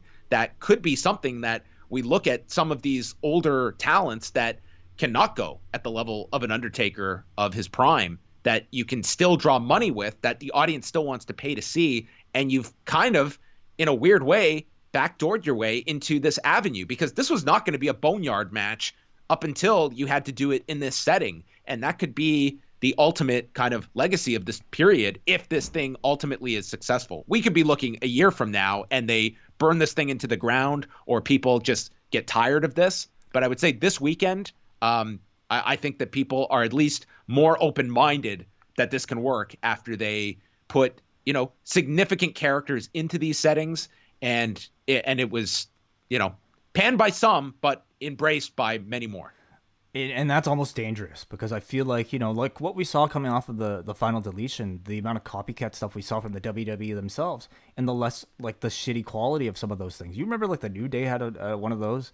Remember the New Day? The one where they go to the compound. It was the Wyatt family compound. That was horrendous television. So, I mean, under the wrong hands, it could be awful. So I hope, like, whatever wrestling company decides to do more of these things, seeing the success of all this, please, like, temper yourselves and don't go full on. Save it for something that is really deserving of it with a good idea.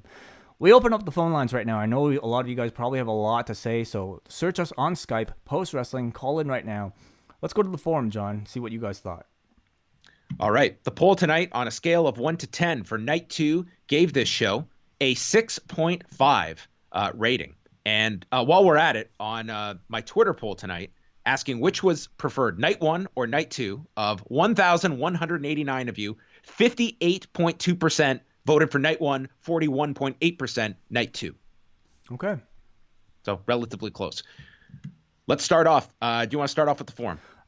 Actually, I think we might be able to go to a phone call here if we... Just wait a second. Is Richard on the line? Hey, guys. How's it going? Hey, Richard. Very well. Hey, Richard.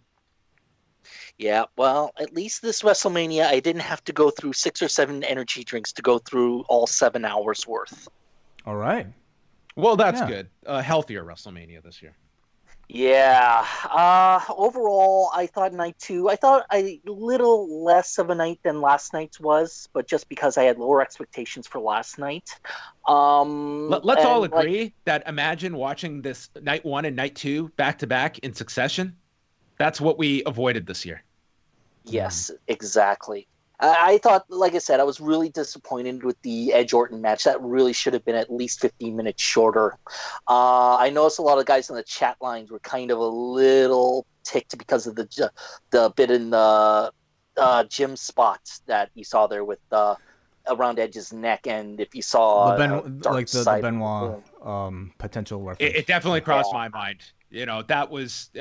It certainly registered with me when they were doing that. And I imagine I really wasn't on Twitter too much tonight, but I'm sure others put that connection together too.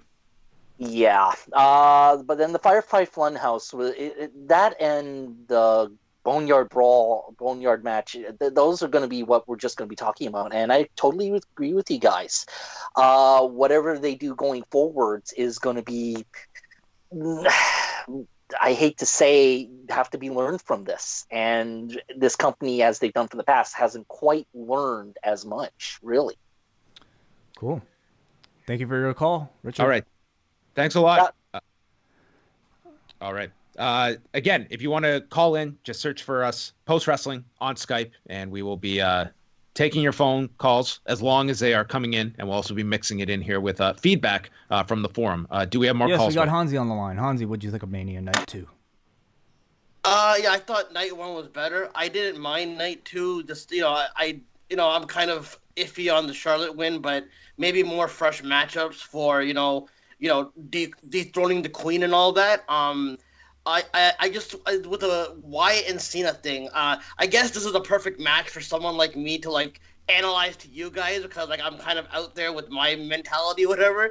But the way that the reason why I thought that it tied in with the Hogan stuff in a way is because I interpret it as a way that Hogan and Cena are similar in that even though they've been presented as good guys, you can make cases throughout their career that they have done stuff or said stuff that has kind of you go, is he really is he a good guy? You know what I mean? Like Bobby Heenan would always point it out.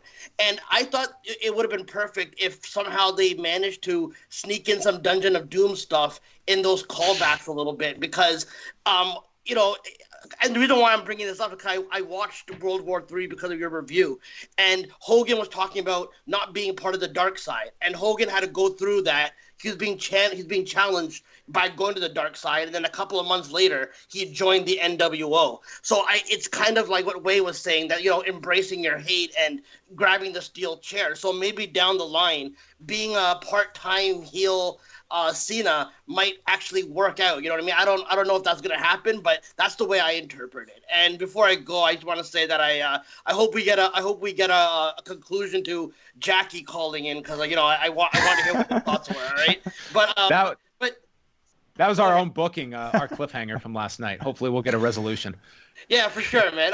You guys have done amazing, and I enjoyed that we all got to watch it. I was in the BDE chat room and everything like that. So again, thank you for the good work you guys have done, and I'll just go back to the comment section. All right, peace out. Thank you for listening, and thank you for calling in. Well, I'm just wondering, what would be like the modern equivalent of the Observe This promo? Would it be John Cena like pouring some coffee as a knock at us, saying, "This is what the dinosaurs drink. It's all about the fur energy, brother. It's gonna rule the world." I guess so. You know what? It's late. No, I'm only focused on the phone lines, John. You know how much goes into maybe the back end of all this, and I know Hansi mentioned a caller from yesterday who we hope to hear from on this show, and I think we might have him on the line right now. Is Jackie on the line? And if you are, can you just unmute yourself? Am I okay right now? You sound okay, Jackie. You have made it through, and we're glad to have you on the air. God. All right. Well, so are you the caller that predicted the Doctor of Thugonomics thing? No, that was not me. Oh, okay. I'm something of a Luddite with technology. I was the guy with the echo. I had your feed at the same time as when I called. That's right. Yes, you sound great right now. So what's on your mind? Just I've been a fan for a long time, since back in the old days, and I just, given everything that's happening in the world, I decided to call in, and I think the WWE made the best of a bad situation. Personally, like, just watching the matches, there's part of me that's uncomfortable, given everything that's happening right now. Like, I wish kind of any promotion right now would take kind of the cue from the NHL and the NBA and just kind of take pause right now. But I mean, anything that happened outside of the ring, the Fun House, the Boneyard, I was really pleased with. I found really entertaining, and I'm just, hoping that once this is all said and done, the WWE can take kind of what's come out of this stuff into the future. But yeah, I mean, not to go back to last night, but my biggest observation, I watched a little bit of the Undertaker First Look documentary after, and I just think his ability to continually reinvent the character and how it has kind of evolved. And he's no longer the American Badass. He's no longer the Undertaker. He's like this very in-between kind of real person who is also able to set things on fire. He's at the Undertaker on Instagram. That's his latest reinvention. Powered by Metallica, which, I mean, this may be a reinvention that he can get some mileage out of for, at least a year or two, potentially, if that's something he wants to do. Yeah. And, I think, especially with what we're doing now, I think the promotion should take a pause. But if anything this weekend has showed us, it's that wrestling is totally open to different ways of producing their content. And I just was wondering what you guys think, if WWE really will apply kind of what we've seen this week and the weeks leading up to this into their future programming. Thanks for listening to me. Thanks for putting up with yesterday. Hey, Jackie, you came across crystal clear tonight, so all is good. Thank you for calling in, and we got to connect. Yeah, I mean, that will be the ultimate question when things go and resume. Like, how much of this do they take lessons from, of how they've presented their television? In terms of any kind of a break, not unless they are absolutely forced to. I think it's literally, they will be kicking and screaming before they stop producing any new shows. Like, they were actively promoting the pay-per-view tonight. I think it's all systems go. And if that's the mindset, again, I've repeated this point, but I would have really looked at a lot of these matches that you taped tonight, of like, this could have covered you for at least 4 weeks, probably longer, given some of the length here. And it's not ideal. It's not ideal if you have to put these on TV and break stuff up with commercials. But I look at the overall time you would be saving and putting your performers at home when they should be home. That to me is a way bigger priority than producing WrestleMania like we used to. So, but I feel like a broken record at this point where we're talking about that. They have shown zero indication that they're going to be slowing down anything as long as they have that ability. We got a MJ from NJ right now. Please unmute your microphone. You are on the air. I said I wasn't going to call in tonight. I told myself, night 2, give it a rest. But my man got the girl. I wrote you guys feedback like 6-7 weeks ago that I wanted to see Otis versus Dolph Ziggler at WrestleMania. Best mid to low card feud in WWE in a long, long time. I think you can go a long way with it. I would have Otis behind Mandy as Mandy goes for the the women's title, and then do a Tucker Otis feud where Tucker's jealous that he lost his best friend to the girl. Anyway, hey, don't stop taking calls tonight until you hear from Brandon from New Jersey. I need to hear that guy talk about the last 2 nights of the Boneyard and the Firefly Fun House. Well, as usual, it's sometimes very hard to find Brandon, so I don't know where his location is, but we're here. He's got to show up, so he's more than welcome. Later, guys. Thank you, MJ. Thank you, MJ. David, you are on the air. Please unmute your microphone and let us know what you thought of WrestleMania. Hey guys, first time caller, and hello from wonderful, beautiful New Zealand. Oh wow, from New Zealand. What time is it? Yeah, although the time at the moment is exactly 4:00 in the afternoon. Perfect. Oh, nice. So you got a nice Monday morning WrestleMania. I did. I got a nice Sunday morning WrestleMania as well, which was also nice. No, I'm just I'm beyond excited because my hometown boy Drew won the title tonight, so that's really good. Okay, so you're originally from the UK, and now you live in New Zealand. Actually, I'm from Scotland. I actually went to school with him back in the day. You went to school with him? Oh. Yeah. I actually got choke slammed on a table from him at some point. This story gets more and more interesting. Like when I was like 50. I know, hey. No, it was awesome. And you know what? I actually really, really enjoyed Edge Randy Orton. And now I realize that's an unpopular opinion. But I think that if you're going to do all this kind of stuff, like with the no arena and all of that kind of thing, it really lends to if you go real gritty and as realistic as possible. And for some reason, I just really dug it. I thought it was awesome. And if you can summon tears while on top of a truck holding it, that's some good chops. Listen, I think that match, it's going to get more of the criticism because of the length of time, but I mean, it still to me was like it was a captivating match that just the time, like you can't properly assess that match without going over the time. But listen, I was there with you for like the first half of that match. I thought it was really compelling stuff, and I thought overall, like I was still very impressed with what Edge did this many years removed, and I would take that as like a personal triumph on his part.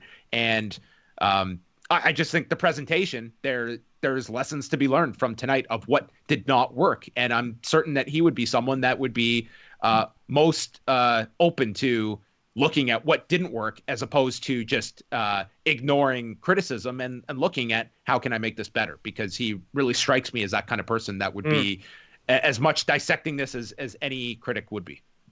And I'll leave you with one other thing. So that could you see potentially like some sort of HBO style special for old wrestlers who might be a bit past their prime, and then so every now and then you'll have like, it's Undertaker versus, I don't know, some other guy, and it's just a full on kind of like Breaking Bad style, Lucha Underground style match. So there can definitely be too much of a good thing, and I think that you can look at the examples, okay? Because last night, like a lot of people were talking about, two predecessors in Lucha Underground and Matt Hardy and the Broken Universe. And with Lucha Underground, yes, they did stuff like this, and they played with death and resurrection and a lot of out there stuff. And there came a point where the audience pushed back and they got burned out of this stuff, and their audience in time just tuned out of this stuff and they got tired of it. And with Matt Hardy, as much as everyone praises the final deletion, not too many of us talk about the episode where that thing was like, I think the whole episode, if not at least a full hour of it, and it was way too much. So it has to be done, to me, judiciously. And to me, judiciously is once a year, The Undertaker does this. Or once a year, you're going to do the Firefly Fun House. Because if it becomes a regular occurrence, it loses the uniqueness. And that's what it's coasting on this weekend. It was so unique. It was so different. It had high production quality. There was a lot of thought put into it. And you can, I think, appreciate the work that went into that. But if this became a monthly staple, or you were to do a whole episode of SmackDown like this, I think you hit that wall. And that's something that when WWE latches onto a good thing, they can often just beat it into the ground, and all of a sudden, you've beaten the uniqueness out of it. So I think you can take a lot of positive from this, but also have to understand that there will be a pushback if you go too far in this direction. But that's my opinion. As always, John, a good point, well made. I'll leave it to you guys. Stay safe, and thanks for taking my call. Thank you, David. Let's stay in the Southern Hemisphere. We go to Matthew. Matthew, please unmute your mic. You're on the air. Hello, John and Wade. Hey, Matthew. Nice to hear from you. So, well, everybody's going to say, it's a good show. They have their opinions, and I'm going to go for the perspective of, sorry, it's been a long day. The perspective of what's happening afterwards. Was Raw and SmackDown taped for this coming week? Raw was taped. SmackDown was not. Okay. Because we've got I think it's about 5 weeks until Money in the Bank, whether that takes place or not. And I feel like it should be the, 1 or 2 weeks, put out some of those WrestleMania matches. Have some interviews, have some packages, promos, whatever, to build up to Money in the Bank. And then after that, take a whole week to have a draft. Like in my head, it was, have the main draft on Raw, so about 20 for Raw, 20 for SmackDown. And then sort of more of a lottery on SmackDown. And if you want to give, because it is on Fox, and you give them sort of something NXT related. So each brand gets 3 picks from NXT, something like that. Just something different. And then, I think it's 2 weeks after that they'll have, and I really think you can build up Money in the Bank if it goes ahead with the current circumstances, with interviews, promos, highlights, documentaries. Like, they've proven they can do it. They've proven that they can build up a show pretty well, at least, with minimal wrestling. I agree with you. I think that the counter to that is that we have seen ratings plummeting, but they may have been plummeting regardless of whether you had new wrestling on these shows or not. And it's been a mix right now of these empty arena shows that have had wrestling. Personally, I would, if you are going ahead this week and you're going to do all these bulk tapings, I think you lean on everything you can. WrestleMania matches, Chronicle, the Edge documentary. The last thing I want to do is bring all these guys in and they've got to wrestle 3 to 4 times over the course of 2 or 3 days. I think, and at the end of it, it's half of them have to do ladder matches for an empty arena. It, to me, is, I would be leaning on every available resource I have to fill out these 5 hours a week of Raw and SmackDown with non-wrestling content. And that can be done in many different ways. Like, they have quality content, and that's certainly the way I would go about it. I think at the end of the day, it's like not everybody's going to be happy. I think that, as you said, like the documentary with Edge, the documentary about Drew, it is captivating stuff, and it's not going to be everybody's cup of tea. The general audience may not like to watch this stuff. They may come to watch Raw, SmackDown for wrestling. And at the end of the day, in these times, I just don't think it's going to happen. I think the health of the production crew and the wrestlers is more important than putting on a traditional wrestling show at the end of the day. 100%.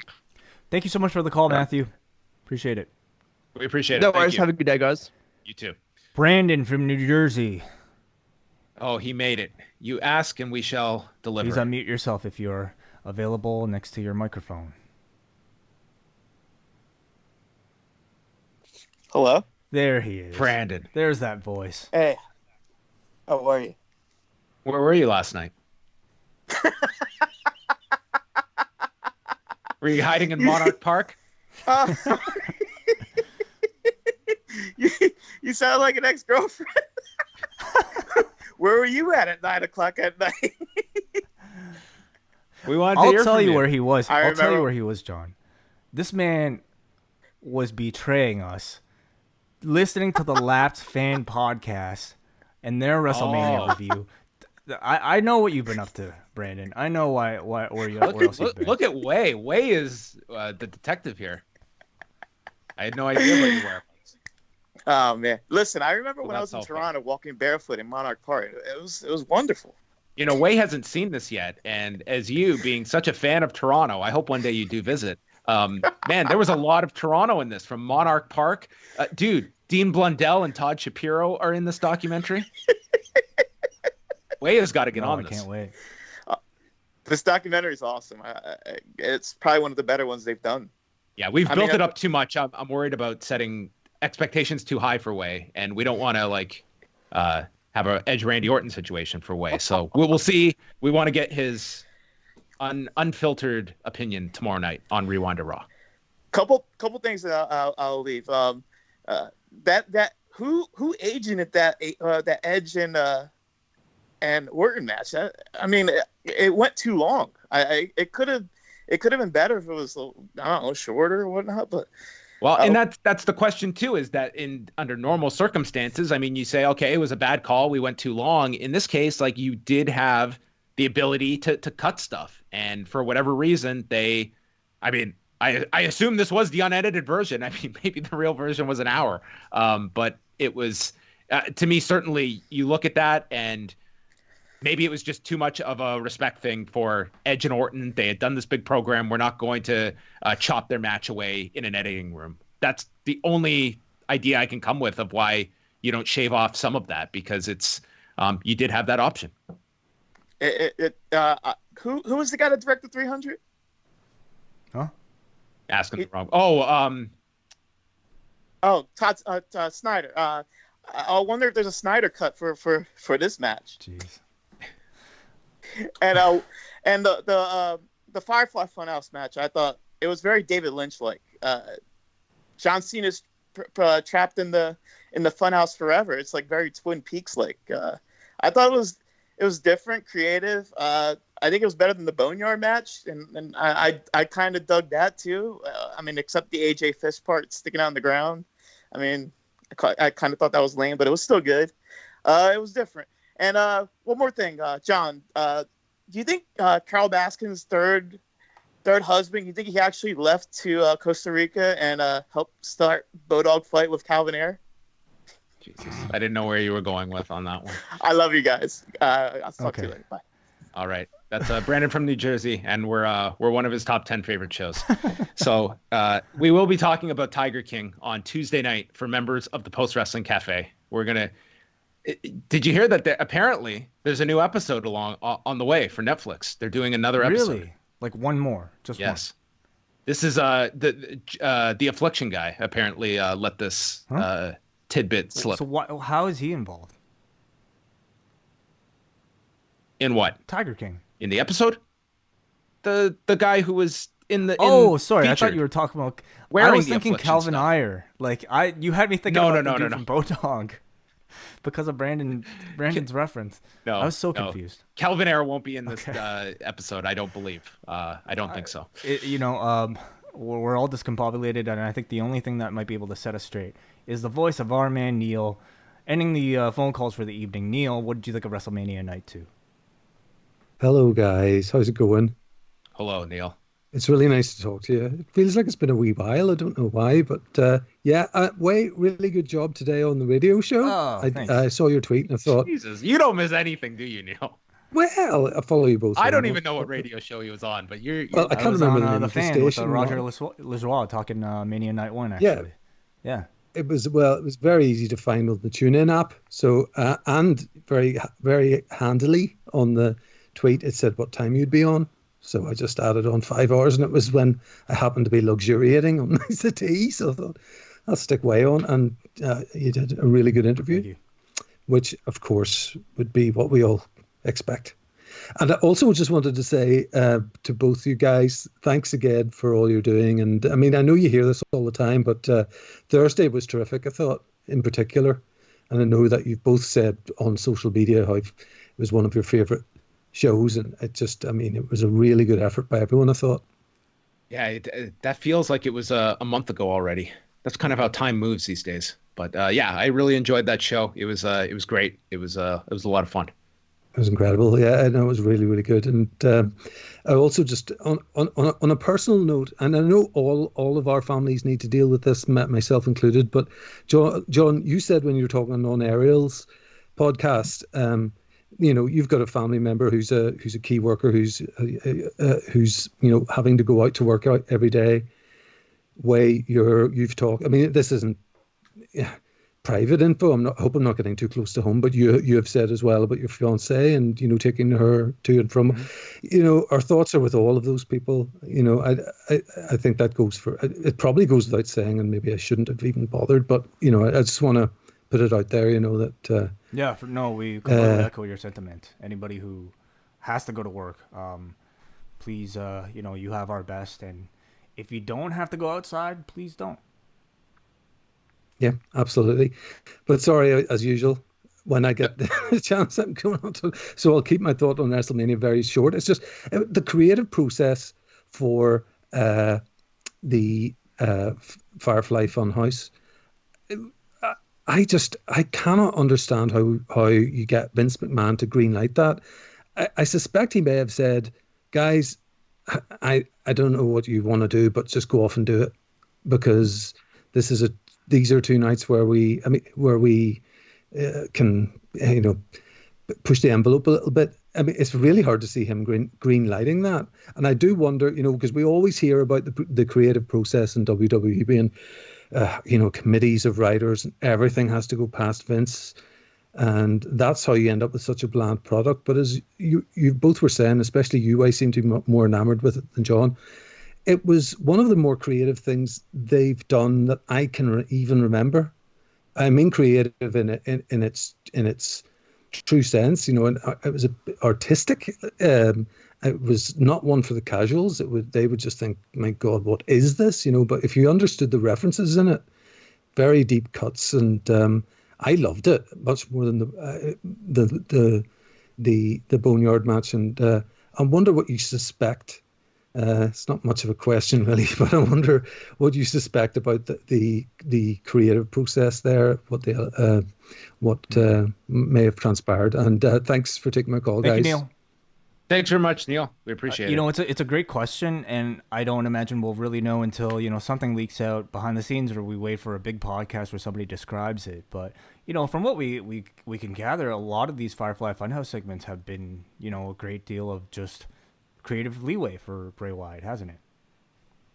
I mean, Bray, like you can see, very hands-on. I mean, on SmackDown, like you have to look at like Bruce Pritchard is like leading SmackDown, and ultimately, like the final filter is always Vince McMahon. So as much as you can criticize Vince McMahon for when bad stuff makes it onto the air, you also have to go the opposite way when something is positive that gets on there, because nothing is going on to these shows that Vince McMahon is not signing off on. So that comes with the criticism, but it should also come with the praise as well. Agreed. Want to go to some feedback on the board. We'll try to get as much as we can. Yeah, we can do a few here from people. We'll start off with Xavier. He says, I don't know what happened during the Bray match, but I was thoroughly entertained and happy. Was this the first mental warfare match? As for Orton and Edge, I really enjoyed it. Do you think it was improved by having it in an empty arena / performance center? I think if it was in a regular stadium, it would have been your standard last man standing match, which I'm not a fan of. I like that they used the entire performance center to brawl around in. Went 5 minutes too long, but whatever. Only sad part was not hearing the insane pop Edge would have gotten walking out. I think it would have been a different match in a stadium. You're not going backstage. You're not disappearing from the crowd. It would probably be trying to use the stadium setting and going around. Last man standing match, though, in a stadium, that's really tough to do. Yeah, I don't expect that they would have done nearly the same type of match if that was the case. We got a Ben who says, I felt night 2 dragged a lot more than night 1. I was excited for Orton and Edge after watching the 24, but 40 minutes of sweating on hard surfaces everywhere was unnecessary. I liked the finish, but would have been better 20 minutes sooner. Otis and Mandy would have had the biggest pop in the stadium. They had some actual booking plan for that. I did enjoy it, though. The real talking point will be the Firefly Funhouse. I, for one, loved it. It was clever. It told a story. It was different. I hope WWE learns from the Boneyard and the Firefly. They were both a success in my eyes. Jeremy in Texas. Those Hollywood writers are actually earning their money. In 2 nights, WWE managed to produce 2 different but very entertaining segments. I thought the Boneyard match was better, but the Funhouse match was so off the wall and went with the current Bray character. It worked. And you know John Cena, who seems to be a very weird guy in his own right, enjoyed doing it too. Curious to see if WWE would consider splitting WrestleMania into 2 nights moving forward. I thought it helped the flow of the show overall. When you go past 4 hours, it starts to be way too long for any show. All right, we got a John in Baltimore who says, the Firefly Funhouse match was so brilliant. Seriously, amazing long-term storytelling, even if much of it fell into the WWE's lap given the current circumstances. I laughed, I cried, I was confused, and I clapped. Give Cena an Oscar for this performance. Otherwise, the matches were all very entertaining except on the WWE title match. I'm bummed that both main title matches just came down to spamming finishers and lasted a few minutes. Despite the warranted concerns of these matches taking place during this crisis, I still was thankful to have Mania this weekend to be a good distraction. Nick from Lansing, I thought this was fantastic. I was entertained or drawn in by the story of every match. I can definitely understand if people thought Edge and Orton went too long, but I felt they had earned it. Will from Toronto again, who says, Mojo and Kronk can say they won a title at WrestleMania for the rest of their lives. My personal favorite thing from the night was JBL saying, we don't have a break. Go anywhere. Go to the blimp view when Mandy kissed Otis. A pretty forgettable first half, but Edge and Orton went too long. But WWE Film saves the night again, and the movie-esque mini-film of Wyatt and Cena. That was amazing. We should mention as well, like there was a lot of advertising tonight on the network. Like they had Hyundai, Modelo, Final Fantasy, 5 Hour Energy, Experian, Cricket Wireless, Snickers, and your favorite way, Takis. Takis. What is it? Takis. And John Cena was in like multiples of these ads. He was there for Takis. He was there for Experian. Was that more than yesterday? It seemed tonight, like I wasn't keeping count last night, but it seemed like there was much more commercials on tonight's show. So, I mean, looking at this year, it seemed like there was a concerted effort to monetize WrestleMania from every possible, like we were going to squeeze that rag of every drop, putting it on the Fox app, putting it on Fight, opening up the ad inventory. And I mean, it just seemed like they were going for every dollar available to make off of WrestleMania this year. Interesting. Okay. So maybe that had something to do with them wanting this thing on every platform, varying prices. JD, I have yet to hear from anyone, though, that bought it for $60, but I don't imagine I'm going to be hearing from anyone either. JD writes, another fun night, lots of fun matches. I think that Rhea Ripley and Charlotte absolutely killed it. I did too. We haven't really brought that up. Like, I thought that match was great tonight. Although I was very bored during Edge and Orton. Honestly, this Mania has been great, split over 2 nights, and really fun. Great job from WWE. But let's not talk wrestling. Let's talk fucking art, lads. Unironically, the Funhouse was something I loved. The deconstruction of the Cena myth is a great evocation of wrestling as art and literature. It was weird, but the meta story was fascinating. I doubt it will be replicated, but I'm glad to have seen it. Chris, I mean, if you're into it, you're into it. If you're not, I mean, you're not. And it would absolutely, I think, by definition, be a pretty polarizing type of thing for a wrestling show. But I mean... And that's not the worst thing either. Like that's if you like it, that sometimes can be the worst a good is thing. Apathy across the board, right? Yes. We got a Chris who said, yeah, there was none of that. Like it was like these were the 2 most talked about segments of each night by leaps and bounds. We got a Chris Kent who says, for the first time in a month, all my buddies got together on Zoom and watched both nights. All worries aside, they did exactly what they set out to do, which was for 2 evenings I was distracted and I had a great time. I love the Firefly Funhouse match, and I thought it was a unique take that distinguished itself from last night's main event. I thought last night was a lot better of the 2 evenings, but I have no complaints. Adam in Wellington, New Zealand. Overall, really enjoyable show, and I preferred this over the first night for sure. Bray and Cena was better than the Boneyard match. I said it. I remember being pissed off when Cena beat Bray at WrestleMania 30, and this played to that perfectly. Was this a match? I'm not too sure. But as far as being a story told about a wrestling feud, this was a hit for me. You know, the only natural for WrestleMania next year is the rematch from WrestleMania 2015 when we get The Undertaker versus Bray Wyatt again in the Boneyard Funhouse. The Boneyard Funhouse. That's the only way you build from this for next year. I think you say that for like WrestleMania 40 or even WrestleMania 50.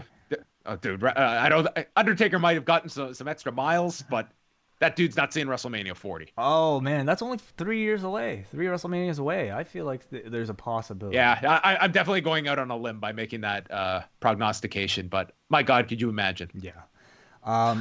Yeah. No, certainly it's a very strange kind of set of circumstances we're talking about here. We got a Sir and you know who they needed in the Funhouse tonight was they finally needed to get Fabulous from that WrestleMania that he no-showed to do the rap battle with Cena.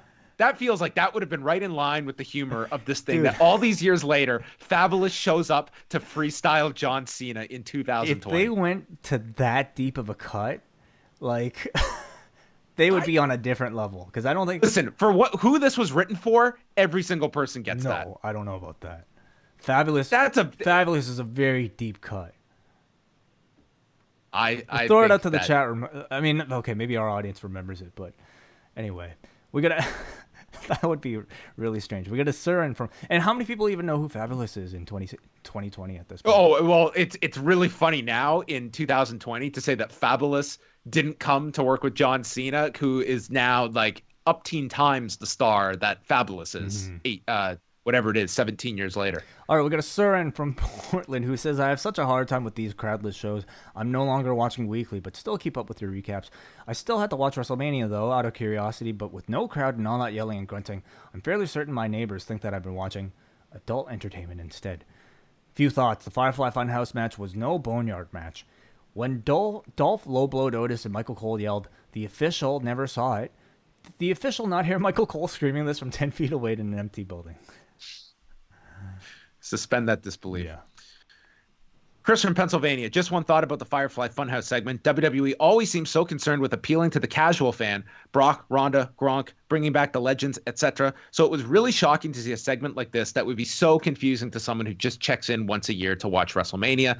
There were so many references, and I feel like I need to rewatch it a couple of more times to get them all. It was weird as hell, but I appreciate the amount of thought that went into it. Jesse from Taipei, who says no better way to start your week than by watching John Cena and The Fiend in a Funhouse match on a Monday morning. John, you said that this match would have to be different from the Boneyard match. Well, it was certainly different. I liked Edge and Orton, but it should have been about 8 minutes shorter. I enjoyed the multi-women SmackDown title match, which surprised me because I didn't care about it going in, but I thought they did a good job. Weren't there supposed to be 6 women, though? Well, yes. Dana Brooke couldn't make it, unfortunately. McIntyre versus Lesnar was lame. I think the last match I enjoyed of Lesnar's was against Finn Balor. I thought MJ from NJ made a good point on the Up Next watch-along. These finisher spamming kick out at one matches are totally designed for audience reactions. Without a crowd, you see these lame Lesnar and Goldberg matches for what they are. Lazy. WWE should move past this. I'm all for short matches, but try a different formula. Take care. I think you pick one though this weekend, and we had zero complaints about Goldberg and Braun Strowman last night, but tonight it just seemed like it was just way too much of like the exact same blueprint that it just felt. And honestly, Lesnar and McIntyre, I did have some expectation for. Goldberg and Braun, that's exactly how I would have put that match together. But tonight's match, I wanted to actually see something from these two. I agree, and it was just very limited. Andrew from Cape Breton. Night 2 was not as good as Night 1. I didn't mind the Drew Brock match being as short as it was, and I didn't expect much to happen in the PC. Edge and Orton was okay, but went too long. Of course, everyone is thinking about the Firefly Funhouse. While I love old school wrestling and nostalgia, it was a great segment, but not really a match. Accurate. As ridiculous as the Boneyard match was in parts, it took itself somewhat seriously in the body of... I think we're giving the Boneyard match some extra points here when from dust to dust. But anyway... It will probably get a laugh or a reaction, but the guy stands there, looks around, then falls and throws his groceries in the air and falls down pretending to slip. It's not as funny. It felt like the Firefly Funhouse was just bad comedy done for the sake of it, whereas the Boneyard match was at least a match where two people wanted to fight. So while it wasn't as bad as the House of Horrors or New Day versus the Wyatts at the compound, I wouldn't put this at the same level as the Ultimate Deletion. He says he would. Oh, he would. Sorry. Which one was the Ultimate Deletion? WWE The last one? Yeah. Oh, the WWE one. Okay.